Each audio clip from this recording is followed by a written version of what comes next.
Something pulled up that corn, the entire plant. I guess it's the deer.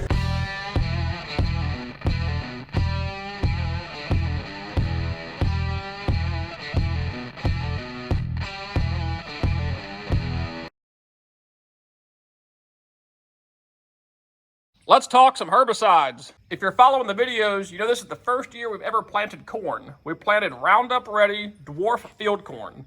So to come in here and spray post-emergent, we're allowed the use of glyphosate. That's what the Roundup Ready allows you. So we're using a 41% glyphosate, built-in surfactant. The rate is 1.5 quarts per acre. So we have exactly a half acre. So we're going to be spraying 0.75 quarts, and we are going to mix in 2 pints of the NitroSurf for a little bit of a nitrogen bump. We just got done spraying the sunflower field, and this is a critical piece of this process if you're going to go straight to spraying the corn. You've got to flush this tank out really, really well, because the imox in here and even the clethodim will kill that corn. So what we're going to do is flush it really good. I'm going to run some tank cleaner through it, clean it out, then we'll load up back up with the glyphosate, spray that corn out. So for the Roundup Ready dwarf field corn, we're putting in 0.75 quarts on our half acre field. So that is 24 ounces of glyphosate. And this has a built-in surfactant, so you don't have to add the NitroSurf in order to get a good stick, but we are going to put it in there just to help get better kill on the grasses and weeds.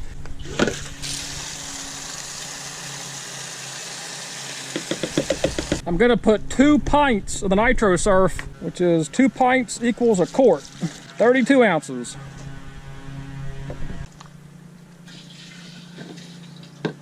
Now I will say this is the first time I have ever sprayed corn post-emergent. So shooting from the hip here. I read my labels, looked up some videos, but this is a first for me. Not exactly shooting from the hip. I have read my label, but this is a first for us. So hopefully it goes well, but time will tell. Let's go spray some corn. If this is your first year tuning in, you know we don't plant on rows out here. And so with that, we can't really use the boom sprayer because we'll kill and run over a lot of plants. So we do walk it and use the gun and just try to get as even a coverage as we can. It's not perfect, but it works, and we're doing the best with what we got.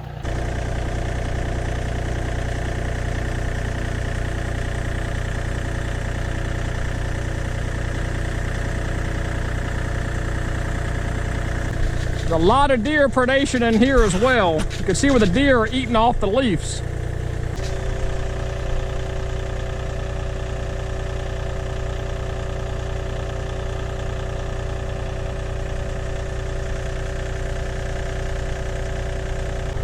Something pulled up that corn, the entire plant. I guess it's the deer.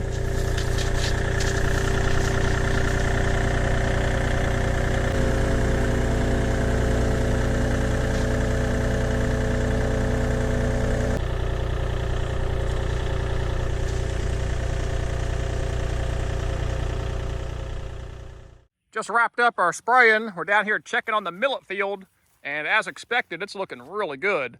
We've got great germination, and some areas where the tractor drove over it actually really came up nicely. So we've got good coverage, really good germination. You can see it all down in here.